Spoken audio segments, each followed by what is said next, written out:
वंदे मातरम बच्चों। हमारे ज्ञानगीत विद्यालय के ऑनलाइन क्लासेस में आप सभी का बहुत बहुत स्वागत है।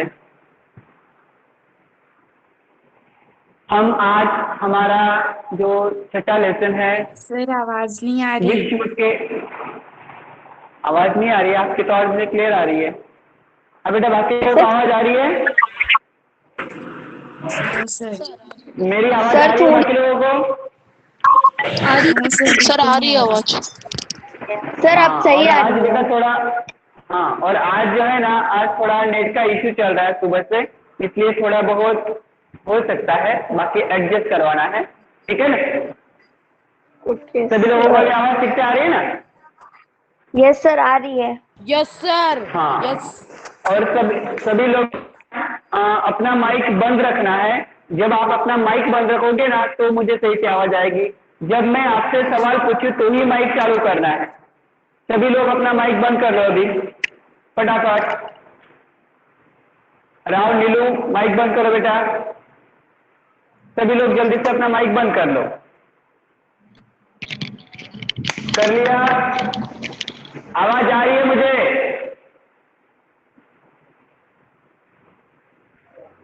सबके माइक बंद होने चाहिए। जब मैं सवाल पूछूं तो ही आपको माइक चालू करके मुझे बताना है। उतने ही टाइम माइक चालू करना है। सर नहीं आ रहा है आपका ऑडियो। समीक्षा गुप्ता, क्या हुआ? सर आज सर ऑडियो नहीं आ रहा आपका। नहीं आ रही है। आवाज कैसे नहीं आ रही है? तो आपके मोबाइल में प्रॉब्लम होगी। बाकी देखो, बाकी सभी बच्चों को ठीक से आ रही है, तो आपको कैसे नहीं आ रही है? सभी बच्चों को ठीक से आ रही है तो आपको क्यों सर नहीं आ रही आवाज है? तो ये आवाज प्रॉब्लम आ आपके रही है मोबाइल सर। की होगी। हाँ, तो इसलिए भी कोई बीच में नहीं बोलना कि सर ऐसा हो रहा है वैसा हो रहा है, क्योंकि ये आपकी दिक्कत होगी, सभी को परेशान करोगे। ठीक है? चलो, आज हम हमारा जो छठा लेसन है विश्व के 7 प्राचीन आश्चर्य, इस चैप्टर के बारे में पढ़ने वाले हैं। अभी यह जो 7 आश्चर्य है पूरे विश्व में प्रसिद्ध है। आश्चर्य इसलिए कहा है कि इनके जैसा और कोई दूसरा नहीं है। समझ में आ रहा है कि ये 7 चीजें ऐसी अकेली है पूरी दुनिया में कि उनके जैसा और कोई नहीं है। आज भी नहीं है और उस वक्त भी नहीं था, इसलिए उनको 7 आश्चर्य के रूप में कहा जाता है। अभी वो कौन कौन से हैं? देखो, सबसे पहले आता है जो इजिप्ट में पिरामिड है। पिरामिड मैंने क्या? जिसका आकार ऐसे त्रिकोण वाला होता है, ऐसे त्रिकोण रूप से उसको बांधा जाता है, उसे कहा जाता है पिरामिड। और ये विश्व का मतलब सबसे बड़ा और सबसे अलग ऐसा पिरामिड है जो इजिप्ट में बांधा गया था। उसके बाद उसके तरह का, उसके जैसा कोई दूसरा पूरी दुनिया में आज तक तैयार नहीं हुआ है। इसलिए यह है हमारा सबसे पहला विश्व का आश्चर्य। सभी को इन 7 चीजों के नाम पता होने चाहिए और याद भी होने चाहिए। इसलिए सभी बच्चे जो क्या हमारा जो चल रहा है सिर्फ उसी पे ध्यान दो। किसने बनाया, क्या बनाया, वो बहुत पुराना है। वो किसकी याद में नहीं बनाया। जैसे ताजमहल तो शाहजहां ने बनाया मुमताज के लिए, ऐसे वो जो पुराने लोग थे उन्होंने उस वक्त वो बांधा है। तो हमें जितना यहाँ पे दिया है बस उतने के बारे में ही समझना है, ना कि किसने बांधा, उसकी ऊंचाई क्या है, उसमें कितनी ईंटें लगी है। इन बातों से हमें याद रहना नहीं है। अभी सिर्फ याद होना चाहिए, पता होना चाहिए कि विश्व के 7 आश्चर्य कौन से है, और वही हमें याद रखना है। और अगर जीके के बारे में अगर डीप में पढ़ने जाओगे तो पूरी जिंदगी अधूरी होगी, फिर भी जीके पूरा नहीं होगा। इसलिए आगे आगे नहीं चलना है, जितना मैं बोल रहा हूँ उतना ही करना है। समझ में आया ना? सब्जेक्ट को छोड़ के और जो हमारे अंदर है उसको छोड़ के कोई दूसरा सवाल नहीं करना है यहाँ पर। हाँ, जितना किताब में दिया है, क्योंकि मैंने आपको पहले ही बताया, जितना किताब में दिया है उसी में से आपको मैं क्वेश्चन निकालूंगा, क्वेश्चन पेपर निकालूंगा, सवाल डालूंगा। तो आगे आगे नहीं चलना है, जितना आपकी उम्र के हिसाब से आपको चाहिए उतना ही किताब में दिया है। चलो देखो, पहला आश्चर्य है जो है इजिप्ट देश में पिरामिड।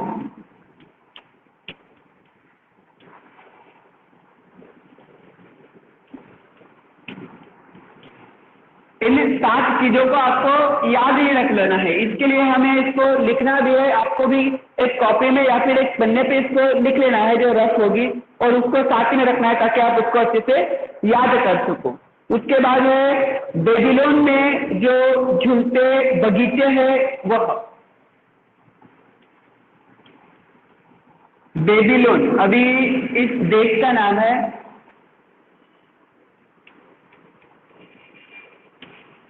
इनको आश्चर्य इसलिए कहा जाता है क्योंकि इनके जैसा इनके बाद कभी कोई दूसरा बना नहीं है, इसलिए इन्हें कहा जाता है आश्चर्य। मतलब ये अद्भुत है, इनके जैसा और कोई नहीं है। अगला है देवी डायना का गिरजाघर जो कि तुर्कस्तान में बना हुआ है।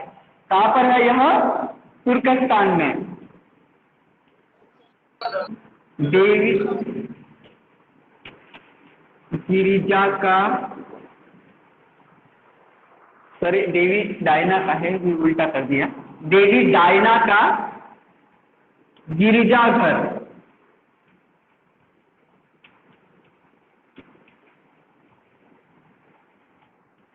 वह तुर्कस्तान में है। ठीक है। उसके बाद है हमारा चौथे नंबर का, जो कि आप सबको हमारे जो कि आप सबको पता ही होगा, जिसे हम पूरे विश्व के जो सभी अलग अलग बंधे हुए यह आश्चर्यचकित करने वाले, हमें अद्भुत लगने वाले ऐसे जो बनाए गए, बांधे गए जो बिल्डिंग्स या फिर जो भी वहाँ पे कंस्ट्रक्शन किया गया है वह सारा, हाँ सर इतने हैं। ओके ठीक है, प्लेट खत्म होने के बाद।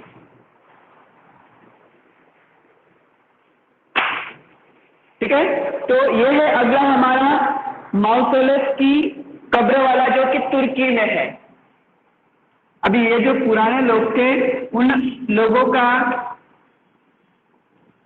जो पसंद करने का तरीका या फिर जिसे हम कहते हैं वो किस चीज के लिए क्या करेंगे, यह उन लोगों की सोच पे डिपेंड करता है। क्योंकि पिछले पुराने जमाने में जो राजा महाराजा हुआ करते थे वही लोगों के लिए सब कुछ हुआ करते थे, वो जो कहेंगे वह सबको था। और ऐसे ही तो उन लोगों को, उन राजा महाराजाओं को जो चीजें पसंद थी वो वही किया करते थे। समझ में आ रहा है? तो इसके लिए किसी ने किसी की कब्र बांधी है, किसी ने कोई पूरे विश्व में अलग लगे ऐसा कुछ बांधा है, और बाद में ऐसा कोई और ना कर सके उसका भी ख्याल उन्होंने रखा है। इसके लिए आज इन चीजों को हम आश्चर्य के रूप में जानते हैं। उसके बाद 5वां है जुपिटर का पुतला, ग्रीस, जो ग्रीस देश में है।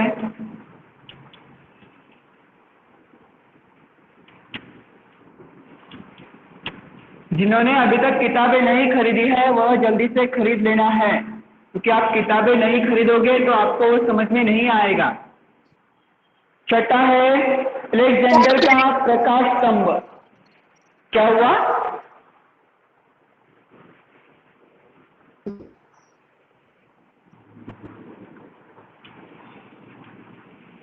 अलेक्जेंडर का प्रकाश स्तंभ।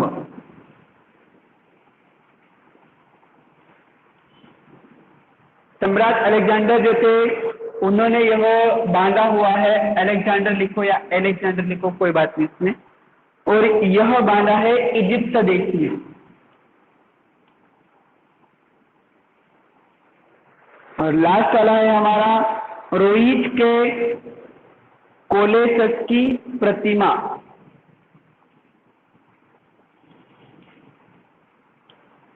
रोहित के कोलेसस की प्रतिमा। ठीक है, अभी सभी लोग जो है अपने सामने किताब को रखना है और कुछ विशेष जानकारी हमें दी है, क्योंकि हमें ये जो जानकारी यहाँ पे दी है इसी के आधार पे आगे सवाल जवाब हल करने हैं। तो इसलिए सभी लोग अपने सामने उस किताब को रखना है और जो जो मैं समझाऊंगा उसको समझना। दूसरी बात, सभी बच्चे अपना वीडियो चालू करो,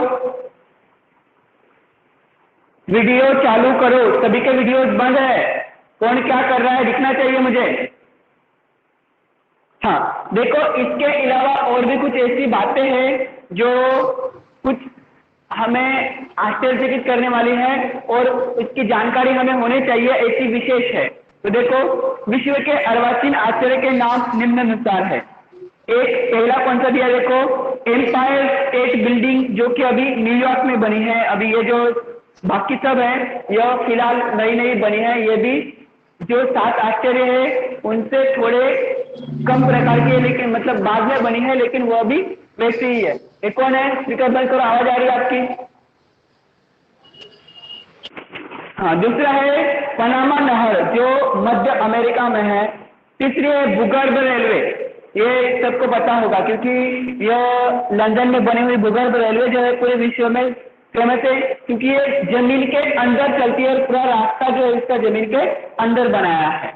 ठीक है, आगे है पुल सैन फ्रांसिस्को में बनाया है। आसवान बांध यह इजिप्ट में बनाया गया है। वॉशिंगटन स्मारक यह भी वॉशिंगटन में बनाया गया है। एफिल टावर यह पेरिस में बनाया गया है।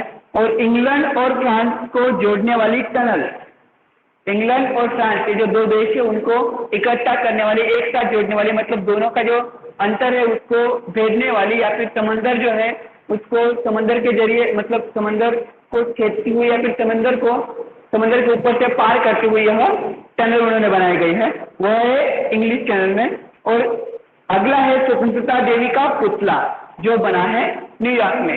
इन 7 आश्चर्यों के बाद ये कुछ ऐसी चीजें हैं जो याद रखने लायक और बहुत ही बढ़िया पूरे विश्व में फेमस है, ऐसी है।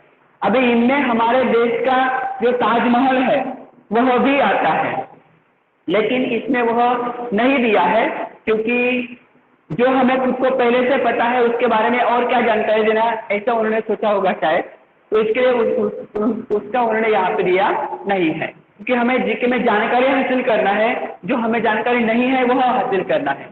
तो ताजमहल के बारे में भारत में जो लोग रहते हैं उनको पता होगा ही, ऐसा उनका शायद मानना हो सकता है।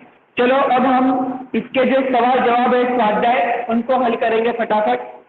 अभी इसमें हमें ज्यादा टाइम लेना नहीं है, सबके पास किताबें होगी और जिनके पास किताबें नहीं है वह सीधा ऑप्शन और वह नाम लिख लेना, जब किताबें लोगे तो उसमें उसे टिक कर लेना है। अभी मैं यहाँ पे लिखूंगा नहीं, सीधा आपको बताऊंगा, आपको वह करना है। पहले हम सब मिलके उसको सॉल्व करेंगे और उसके बाद आपको जो सही होगा वो बताऊंगा, आपको उसको टिक करना है। जिनके पास किताबें नहीं उसको ऑप्शन में टिक करना है और लिखना भी है, नाम भी। ठीक है, पहला सवाल, झूलते बगीचे किस देश में है? अभी हमने देखा, मेरे पीछे भी आपको दिखेगा किस देश में है। यहाँ पे ऑप्शन है ग्रीस, इजिप्ट, तुर्की और बेबीलोन।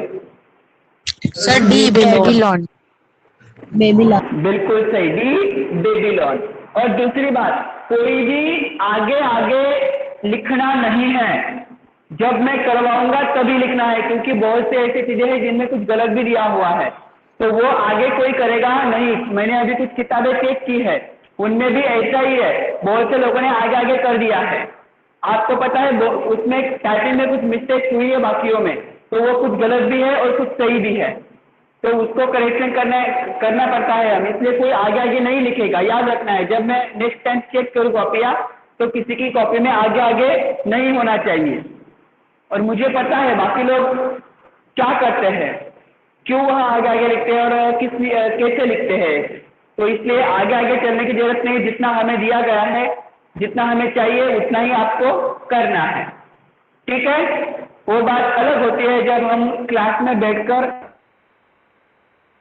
सामने पढ़ते हैं आप देखते हैं, लेकिन सब है अब इसमें कोई डिफरेंस है कि ये बाकी लोग घर पे है कौन क्या कर रहा है, बाकी लोग, इसीलिए बहुत से लोग तो ऐसे भी है इसमें कि जो शायद नहाते भी नहीं और ऐसे ही बैठ जाते हैं, इसलिए अपना स्पीकर वीडियो चालू नहीं करते हैं। सही है ना?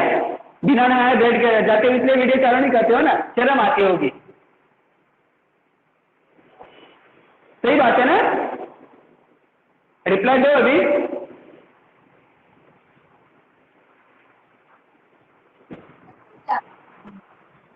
सभी बच्चों को अपना वीडियो चालू रखना है ताकि मुझे भी समझ में आए कौन क्या कर रहा है, कौन क्या नहीं कर रहा है। इससे शर्म आने देने वाली बात नहीं है।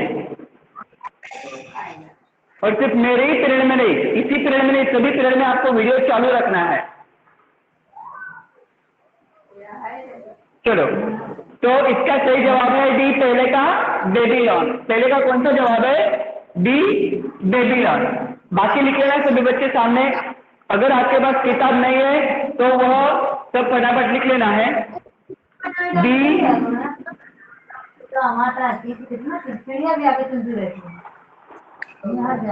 ये कौन है? Shri Aditi, yes speaker sir. बंद करो। कॉमन सेंस नाम की सर, कोई बंद। चीज है? कितने आ जाए आपके घर से?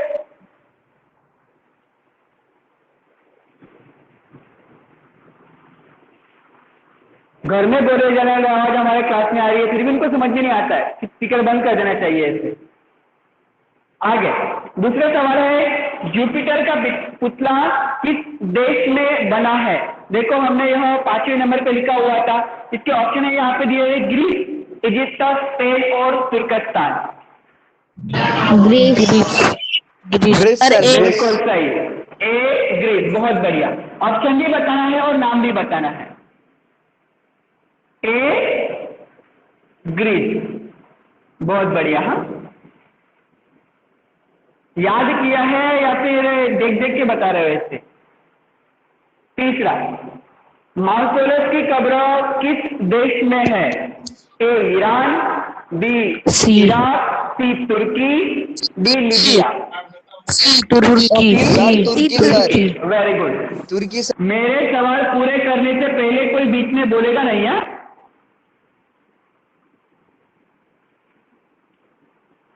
4 नंबर, पिरामिड कहाँ है?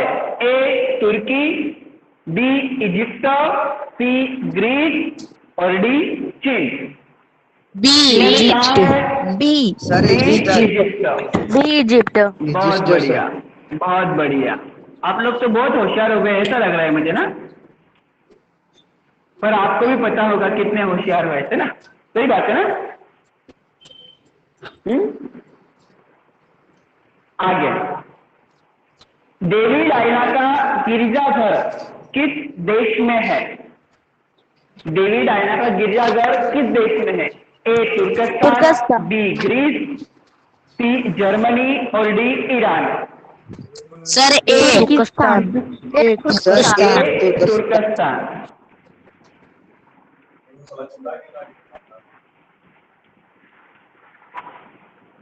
जवाब देने के तुरंत बाद अपना स्पीकर बंद कर देना है। समझ में आ रहा है ना? बहुत से बच्चों की कॉपियां शायद किताबें शायद जमा होगी, इसलिए सबको अपनी कॉपी में किसी रफ नोटबुक में लिख लेना है और जब किताब मिलेगी तो उसमें आपको उसे लिखना है जवाब।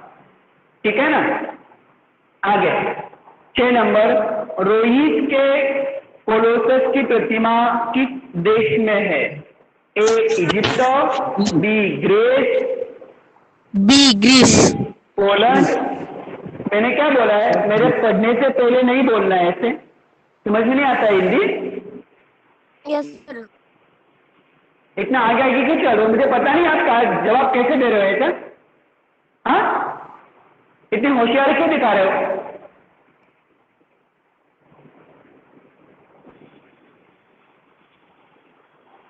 थोड़ा दिमाग को स्ट्रेस देना है, सोचना है और उसके बाद जवाब देने का प्रयास करना है। देख देख के क्या जवाब दे रहे हो?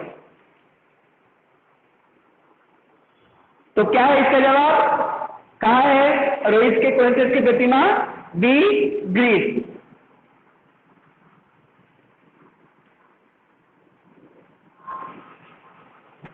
सात नंबर, एलेक्जेंड्रिया का प्रकाश स्तंभ किस देश में है?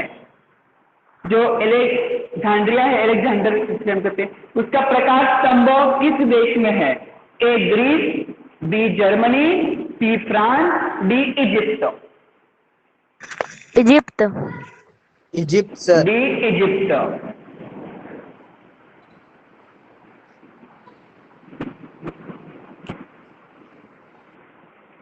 आगे 8 नंबर, एफिल टावर किस देश में है?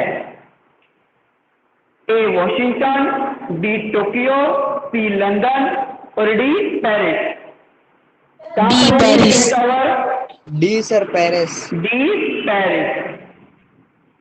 वैसे भी आपके सामने सारे जवाब है ही इधर, पहले इनको मिटा देता हूँ।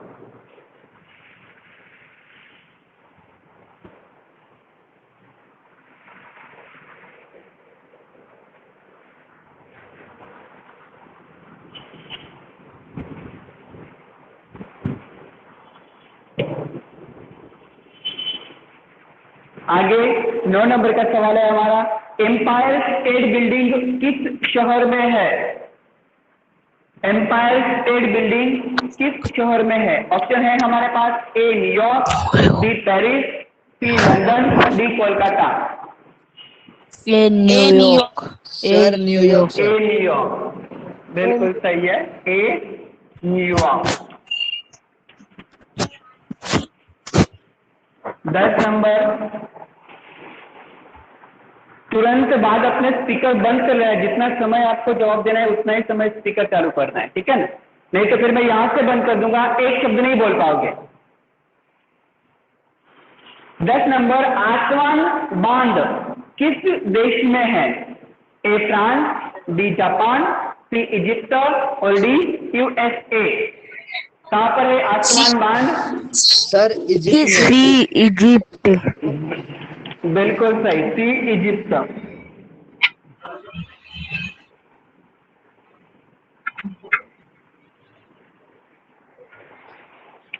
11, स्वतंत्रता देवी का पुतला किस शहर में है?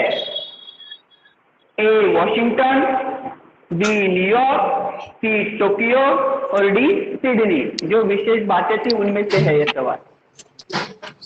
B B New York. Sir New York. New York. बहुत बढ़िया।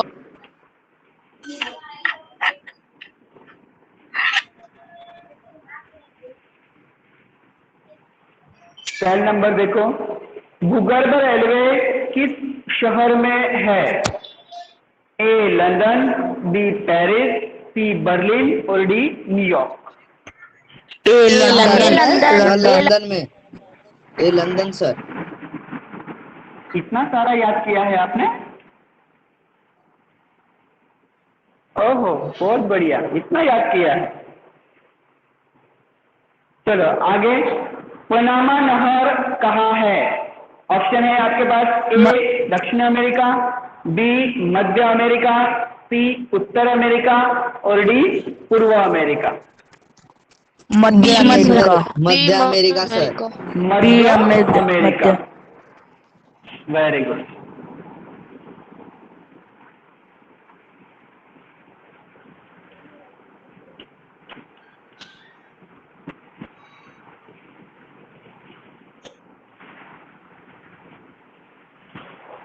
चौदह नंबर का सवाल है, विश्व का अर्वाचीन आश्चर्य समान पुल कहाँ है?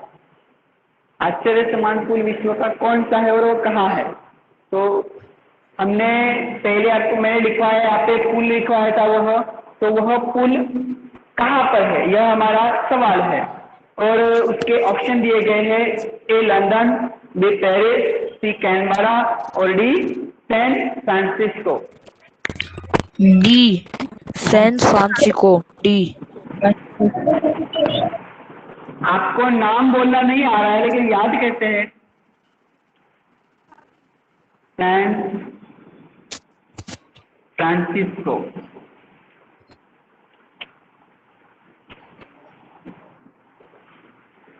पंद्रह नंबर है,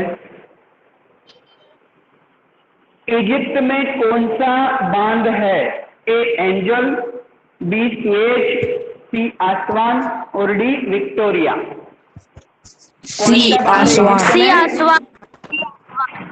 में? She asked me.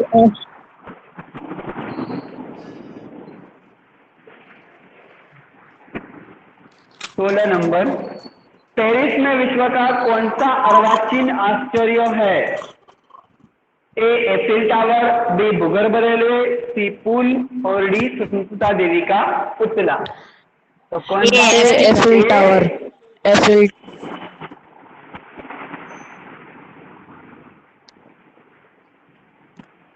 ठीक है, चलो जिनको कॉपी में जिनका बाकी होगा वो फटाफट लिख लो, जिनकी किताबें जमा है वो पूरा लिखना है, और जिनके पास किताबें है उनको तो बस यहाँ पे सिर्फ ABCD ही लिखना था।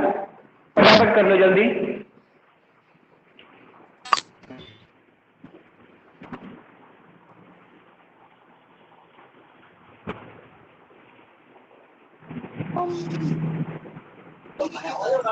स्पीकर बंद करो, सर सर स्पीकर बंद करो।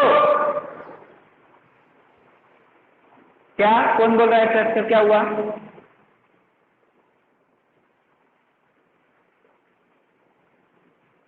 बोलो क्या हुआ?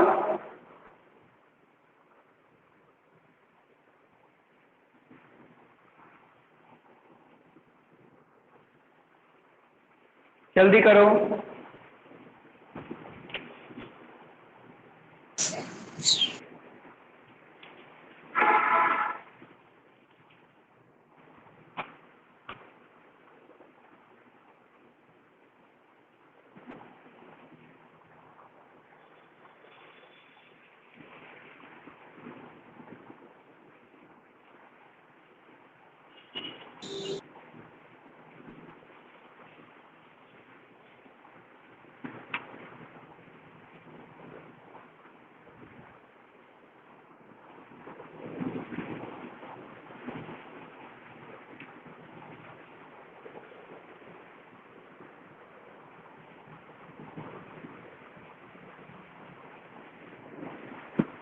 चलो फटाफट करो, मिटाओ अभी। हो गया? Yes, Yes, sir. sir.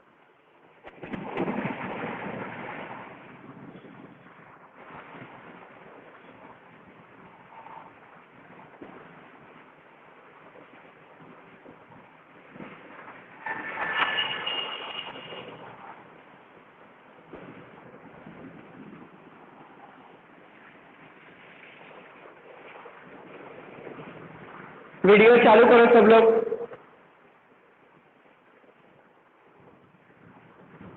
Video चालू करो, मुझे सवाल पूछने हैं जो कि आपको बिना किताब में देखे देने हैं।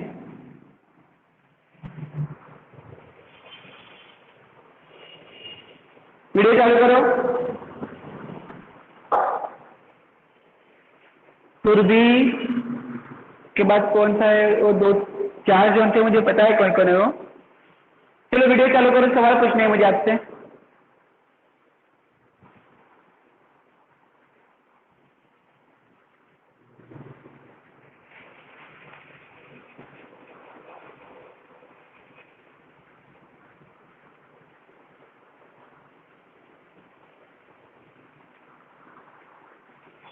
चलो 7वां लेसन देखते हैं, हमारा अगला लेसन, जो कि हमारे साइंस सब्जेक्ट से रिलेटेड है। जो साइंस आप पढ़ते हो, विज्ञान, उससे रिलेटेड है। उसका नाम ही वैसा है, वैज्ञानिक दृष्टि से मानव शरीर। ये सिर्फ हम वैज्ञानिक दृष्टि से मानव शरीर।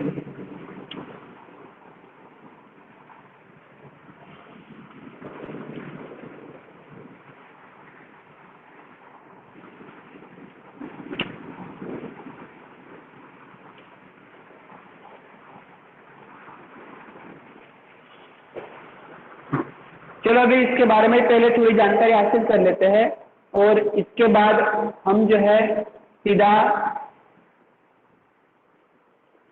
सवाल जवाब भर करेंगे, स्वाध्याय। देखो मानव शरीर जो होता है, जैसे कि आपका मेरा, जितने लोगों को हम देखते हैं उन सब का, वह दो दृष्टिकोण से देखा जाता है। एक भौतिक दृष्टिकोण से और दूसरा वैज्ञानिक दृष्टिकोण से। भौतिक दृष्टिकोण से मतलब जो हमें बाहर से दिखाई देता है वह, फॉर एग्जाम्पल हमारा कलर, हमारी ऊंचाई, हमारे शरीर की जो बॉडी लैंग्वेज है, मतलब कैसा है, पतला है या फिर बड़ा है या फिर छोटा है, ऐसे कुछ। तो ये सारे हमारे होते हैं भौतिक दृष्टिकोण। और जो दूसरे होते हैं वो होते हैं वैज्ञानिक दृष्टिकोण। और वैज्ञानिक दृष्टिकोण जो होते हैं वो हमारे शरीर के अंदर के आंतरिक हिस्सों पर डिपेंड करता है। अभी हमारे सभी चीजें हैं ऐसी और अलग प्रकार की, इनका सबका नाम अलग अलग है, जो कि आप इसमें अस्पताल में गए होंगे तो वहाँ पे आपको एक चार्ट दिखाई देता है, वहाँ पे बहुत सारे अलग अलग प्रकार के चार्ट लगाए जाते हैं, वहाँ पे आपको दिखता होगा। तो हमें इसका विचार जो है वह वैज्ञानिक दृष्टि से करना है, साइंस के थ्रू करना है। जो लोग आगे जाकर साइंस लेते हैं और वो जो डी.फार्म या फार्मेसी करते हैं, मतलब डॉक्टरी जो पढ़ते हैं, एमबीबीएस, ऐसे कुछ अलग अलग प्रकार के जो कोर्सेज करते हैं, तो उनको आगे जाके इसी में पढ़ना होता है और इसी को डीप में पढ़ना होता है। मतलब मानव शरीर जो है हमारा, उसमें कौन सी गतिविधियां चलती है, कैसे चलती है, उसका नियंत्रण कौन करता है और वो किस तरह से होता है, ये सारी बातें इस वैज्ञानिक दृष्टि से हम जान सकते हैं। लेकिन इस लेसन में हमें जो सिर्फ चीजें यहाँ पे बताई गई है, हमें सिर्फ इसके बारे में सोचना है, क्योंकि हमें अभी से साइंस में जाकर डॉक्टर की तरह उस सारी बातों को ध्यान में नहीं लेना है, क्योंकि वो अगर लेंगे तो फिर ये सब भूल जाएंगे। ठीक है, मैंने आपको पहले ही बताया था कि हमारा जो सब्जेक्ट है जीके, उसमें सभी सब्जेक्ट का इन्वॉल्यूशन होता है। इसमें हर एक सब्जेक्ट के बारे में जानकारी होती है, थोड़ी बहुत सबकी जानकारी होती है, और हमें उतनी ही जितनी जानकारी है उतनी ही जानकारी समझना है। इसके आगे हमें ज़्यादा इस पे सोच विचार करना नहीं है, नहीं तो होगा क्या, सभी सोच विचार करेंगे तो सभी जो हमारे दिमाग में है वो अभी ब्लैंक हो जाएगा और जो आने वाला है वो अभी भूल जाएंगे। तो चलो फटाफट इसको समझ लेते हैं कि वैज्ञानिक दृष्टि से मानव शरीर का इन लोगों ने जो वर्णन है वो कैसे किया है और कौन सी बातें इस हमारे लेसन में हमें दी है। तो पहले देखो, इन्होंने बताया कि मानव शरीर में कुल ऐसे तत्व होते हैं, for example carbon, hydrogen, oxygen, nitrogen, phosphorus, calcium और लौह ऐसे तत्व होते हैं जिनके जरिए इंसान में उसको स्फूर्ति मिलती है तथा किसी कार्य को करने के लिए उसको ऊर्जा का उसमें संचार होता है। और यह सारे तत्व मिला के अगर इनमें से कुछ बिगाड़ होता है तो आदमी बीमार पड़ता है। मानव शरीर अग्नि, आकाश, पृथ्वी, वायु और जल, इन 5 महाभूतों से मतलब महातत्वों से निर्मित है। मतलब ये पांचों तत्व जो है यह हमारे शरीर के भीतर इन सभी का संचार थोड़े बहुत प्रमाण में होता है।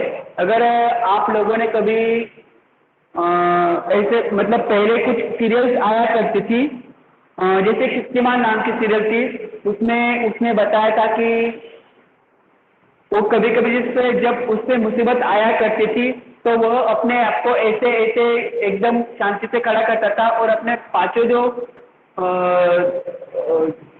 तंत्र महाभूत थे, जो हमने बताया अग्नि, वायु, जल, इन सारों को वह सामने इकट्ठा कर लेता था, अपने पीछे से दिखाते थे वहां पर। और वह तब बताता कि हर एक इंसान का शरीर जो है इन 5 महाभूतों से, महातत्वों से बना हुआ है। तो हमारे अंदर अग्नि, आकाश, पृथ्वी, जल और वायु, ये 5 महाभूत होते ही है। ठीक है, मानव शरीर में 5 महत्वपूर्ण तंत्रों से, मानव शरीर जो है वह 5 महत्वपूर्ण तंत्रों से निर्मित है। वह कौन से, देखो, रुधिराभिसरण तंत्र, श्वसन तंत्र, उत्सर्ग तंत्र, ज्ञान तंत्र और पाचन तंत्र। रुधिराभिसरण मतलब जो हमारा खून है उसका यहाँ वहाँ संचार होता है, मतलब खून पूरे शरीर को उन वेन्स के जरिए, जो नसें होती है हमारे शरीर में, उसके जरिए पूरे शरीर को सभी बारीक बारीक कोनों में वह पहुंचाया जाता है। और जहाँ पे वह नहीं पहुँचता तो वहाँ पे वह पार्ट हमारा काम करना बंद कर देता है। जैसे फॉर एग्जाम्पल जो पैरालिसिस हम से बोलते हैं, हाथ काम नहीं करता, पैर काम नहीं करते, तो वह उसी का उदाहरण है कि जब किसी व्यक्ति का शरीर का जो रुधिराभिसरण का कार्य है उस ओर नहीं जाता है तो वह पार्ट उसके काम करना बंद कर देता है। बहुत से लोगों को पैरालिसिस का अटैक आता है और उनमें किसी का हाथ निकम्मा हो जाता है, किसी का पैर, किसी का कुछ अलग अलग पार्ट वहाँ पे हो जाते हैं, तो वह सब रुधिराभिसरण के ही पार्ट है। ठीक है, तो ये बाकी जो बचा है ये आप समझ लेना बाद में पढ़ के। अभी हम जो है सीधा स्वाध्याय हल करते हैं, बाकी सब आप समझ जाओगे, इजीली दिया गया है। मानव शरीर का 2/3 भाग जल से निर्मित है, मतलब हमारे शरीर में 2/3 भाग जो है वह पानी है। मानव शरीर की मुख्य क्रियाएं श्वसन, रुधिराभिसरण, पाचन, उत्सर्ग और प्रजनन है, ये सबको पता ही होगी। मानव शरीर के मुख्य भाग सिर, धड़ और हाथ पैर है। मानव शरीर की मूलभूत इकाई कोश है। मानव शरीर जीवन के 1/3 भाग का समय सोने में व्यतीत करता है। 1/3 मानो अगर हम 60 दिन जिंदा रहते हैं तो उसमें से 20 दिन हम सोते हैं और 40 दिन बाकी कार्य करते हैं। इतना सोने का कार्य मानव शरीर पूरी जिंदगी में, पूरी लाइफ में करता है। मानव शरीर में लगभग 213 अस्थियां है। मानव शरीर में औसतन 5 लीटर रक्त संचालित होता है। मानव शरीर में 500 से अधिक स्नायु होते हैं। स्वस्थ मानव शरीर प्रतिदिन 8 पाउंड कचरा विधि रूप से बाहर निकालता है। इसमें लगभग 1.5 लीटर मलमूत्र होता है। कचरा मतलब आप लोग समझ गए होंगे कचरा कौन सा होता है। ठीक है, तो लगभग 8 पाउंड वह अभी यह जो पाउंड है यह गिनती करने का एक माध्यम है जो कि आधा किलो से थोड़ा कम आता है। पाउंड आधा किलो से थोड़ा कम आता है, ऐसा कुछ गिनती करने का वह मीडियम है, माध्यम है, जरिया है। मानव शरीर की नाड़ी धड़कन प्रति मिनट 70 से 72 बार होती है। मतलब दिल की जो धड़कन होती है हमारी, यहाँ पे कुछ ऐसे धक-धक होती है ना, ओ वाली, मिनट में 70 से 72 बार होती है, जो तंदुरुस्त इंसान है उसकी। मानव शरीर लगभग 1 लाख रक्त वाहिनियां हैं, मतलब नसें। हमारे शरीर में, एक इंसान के शरीर में लगभग 1 लाख नसें हैं जिनके जरिए जो खून है यहाँ से वहाँ पूरे शरीर में संचालन करता है, वो भी हमारे हार्ट के जरिए, जिसे हम रुधिराभिसरण की क्रिया करते हैं। प्रति मिनट 16 से 20 बार श्वासोच्छ्वास करता है। 1 मिनट में हम 16 से 20 बार सांसें लेते हैं और सांसें छोड़ते हैं।